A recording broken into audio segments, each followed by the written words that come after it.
چا چې شهوت په کنټرول کې نه وي او شهوت د حد نه زیات سیوا وي نو د هغې دپاره د تدریج داسې طریقې ښیمه چې په هغې سره به دغه شهوت چې کوم دی بالکل کنټرول شي او که په هغې سره هم کنټرول نه شو نو بیا چې کوم دی خامخا یې دا کس واده وکړي ځکه بیا دا د بدن بغیر نه کنټرول کېږي. اوله طریقه خوراک چې کوم دی دا به کمول غواړي. کم کس چې ډېر خوراک کوي نو د هغې سره چې کوم دی شهوت د انسان نور هم سیوا کېږي.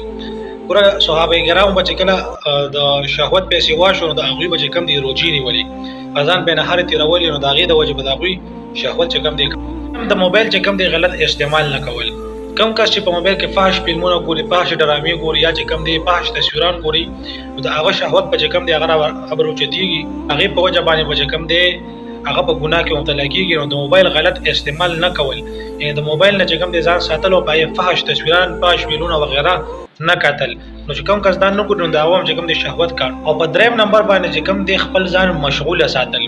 مشغوله مطلب دا چې کله انسان یوازې شي په تنهایۍ کې شي نو د هغه چې کوم دی مختلف ګناهونو ته چې کوم دی مخه کېږي. د دې د وجې نه چې کوم دی خپل ځان مشغوله ساتل یا یو کار کې خپل ځان مشغوله ساتل یا ملګرو سره کېناستل یا یو بله ډله یې کېناستل چې د انسان ذهن چې کوم دی هغې کې مشغوله وي نو دا انسان به چې کوم دی دا به د ګناه نه بچ وي. او چې کله دی په تنهایۍ کې وي یعنې تنها وي نو شیطان چې کوم دی په داسې کس باندې خپل اثر ډېر زر کوي. تنهایۍ وزن نه ورکوئ نو ستاسو شهوت به چې کوم دی په کنټرول کې وي چې څومره مشغوله وي نو ستاسو شهوت به چې کوم دی په کنټرول کې وي. او که د دریو طریقو سره هم چې کوم دی ستاسو شهوت په کنټرول کې نه شو او بیا هم تاسو په خپل ځان قابو نه ساتئ نو بیا د هغې نه پس چې کوم دی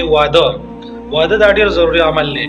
نو په دې سره چې کوم دی بیا انسان او دا د ټولو ګناهونو نه بچ کېږي او د واده پیدې هم ډېرې زیاتې دي. واده سره چې کوم دی یو خو دا ده چې د انسان نیم ایمان ورسره کامل شي او دویمه خبره دا ده چې د هغه په اعمالو کې او د هغه په عباداتو کې چې کوم دی یو لذت پیدا شي.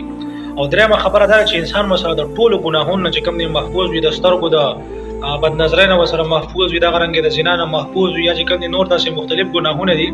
چې هغې د وجې نه چې کوم دی انسان تباه او برباد کېږي د هغه ټول نه چې کوم دی د واده سره انسان محفوظ وي.